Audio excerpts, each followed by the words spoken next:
is one of them, information, and then power. The best thing that you want to do is ask for time. And so once the recruiter calls you to extend the offer or the hiring manager, just ask for time. I am so excited. Thank you so much for extending this offer. I definitely want to take a day like that. I can read over the offer details. Can we connect back tomorrow? Information. Always ask how the pay was determined. Let's say the recruiter asks you, what is your current salary? You can just say, I determine pay based off of my knowledge, my skills, and then I tie that back into what I'll be learning about your position, the position that you're offering. And then you can ask right after you get through that, how do you guys determine pay? And then allow them to respond. If they ask you, what are your salary expectations? Same thing. You can just say, I determine pay based off of XYZ.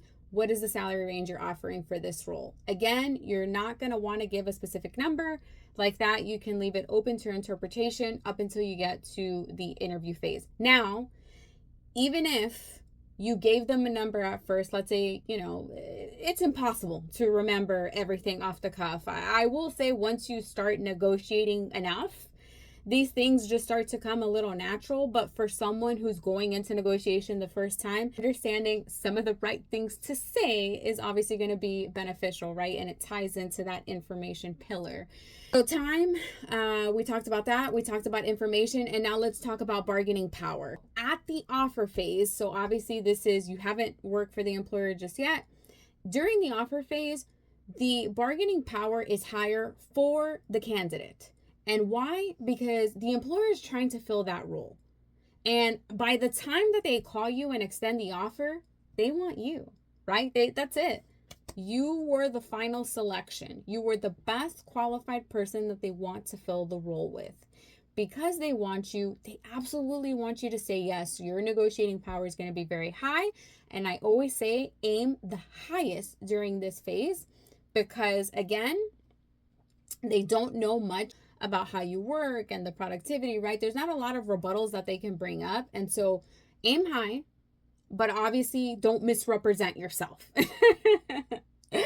And then let's talk about during the raise. So during the raise, it gets a little trickier because negotiating power flips.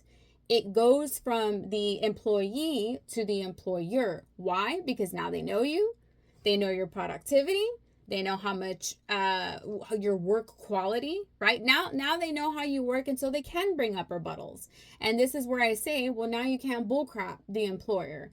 And so how do you build value within your role so that when you do come up and ask for a raise, you are able to tie your work into what is valuable for the company?